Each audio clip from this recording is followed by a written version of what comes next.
What's up guys, it's Raymond with another video. I want to talk about self-love in this video.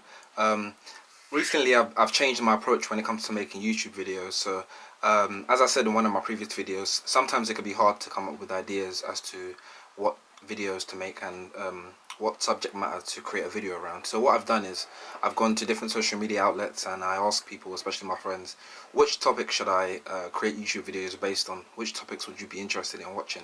And I have a whole list of different topics that people have come up with in terms of what YouTube videos they watch, the type of YouTube videos they watch. So I've comprised the whole list. This is basically the first topic on the list of different types of videos people watch, and self-love is that topic. So I'm going to be talking about self-love. I wouldn't say I'm an expert on self-love. I wouldn't say I'm an expert on anything, but I'm just going to give my brief overview of my opinion of what self-love is. So my personal experience with self-love is that my love for myself as a person, as an individual, goes up when I do good things, which is very vague, I know, but what do I mean by doing good things? So what is good is subjective, I feel, but also objective. There's an objective aspect in society of what good is in terms of behaviors and actions, but there's also a subjective element of what good is, because everybody has their own personal values and what they value in life.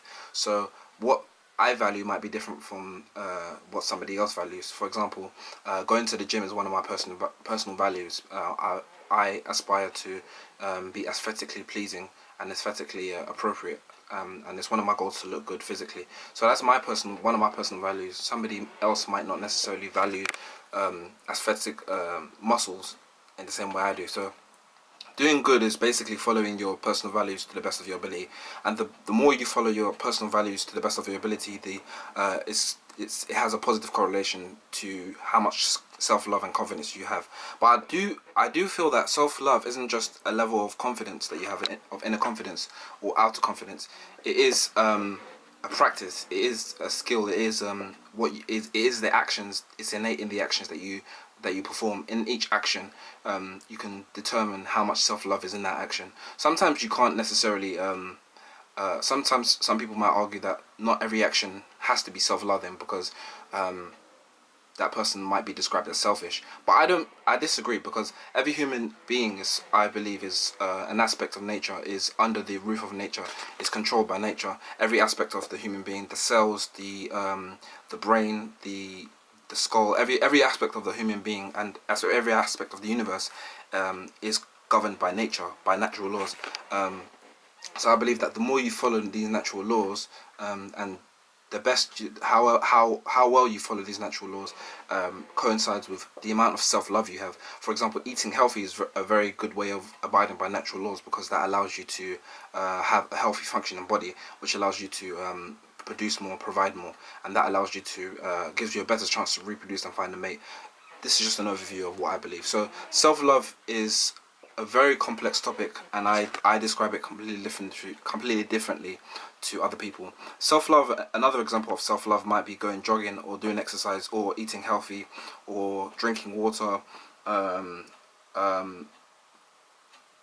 being selfless by asking the next person if they need anything, as opposed to just considering your own needs. My mother the other day was sitting on the couch, and she gave a story of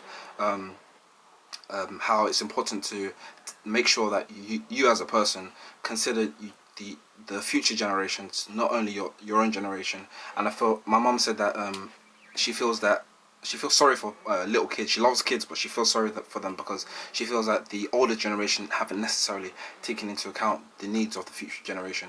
And I feel that's true. And I feel like sometimes it's hard to consider long-term aspects of life. That's why many people don't actually engage in a pension plan or consider long-term retirement when they're in their 20s or in their teens or even in their 30s.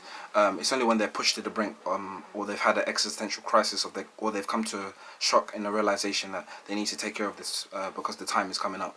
So I don't blame human beings, but I do feel like we need to wake up in terms of being selfless, because I've noticed a significant difference in my confidence and my ability to feel like a respectable human being, a self-respecting human being, when I consider the needs of other people, especially my family, as opposed to considering my own needs. Because human beings, in order to survive, our main purpose on the earth is to survive, and that includes passing on our genes, reproducing our genes. In order to survive, it's not necessarily very hard to survive. I mean, the human race have come to a stage in evolution whereby we're very sophisticated, not the most sophisticated, but we're very sophisticated to a point where we live in a capitalistic system of government, of economics, whereby it's very easy to get food. I mean, food is very cheap in the Western world. I'm not considering the other parts of the world, but in the Western world, accessing food and water is very, very cheap. And food and water, shelter, and family is basically what you need. What are the most important things in life to be able to survive?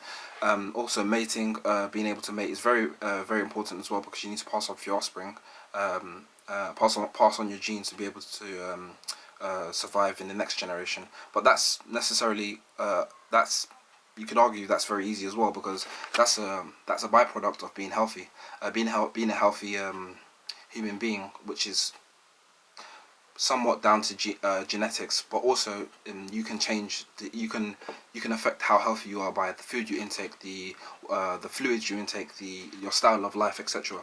So doing all these things combined will allow you to be a healthy person. And it's when somebody takes that in excess for the purpose of just being greedy, and I'll describe what I mean by greedy and selfish in a minute, is when one can say self-respect goes out the window. But some people say that being people that are rich and wealthy are selfish. I disagree, because people that are rich and wealthy not only create jobs for many people.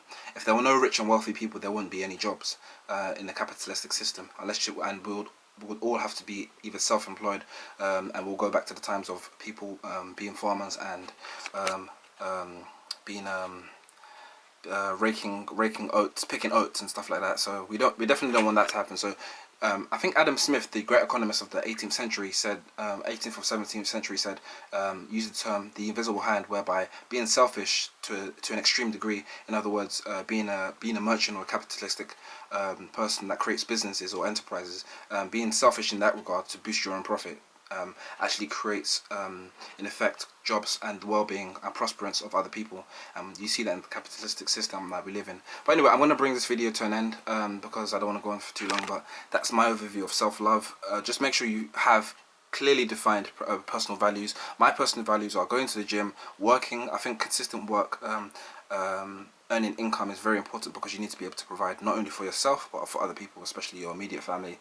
And the more you can provide, that's why I say money is one of the most important tools in the world. Some people might say I'm very self-centered or crazy or evil, because apparently money is the root of all evil, but I disagree. I'm actually going to make a video on this, why money is not the root of all evil, and the importance of money, cash, in the lives of people and human beings. So let me not get confused. Let me end this video. Thank you for watching, and I'll see you in the next one. Peace.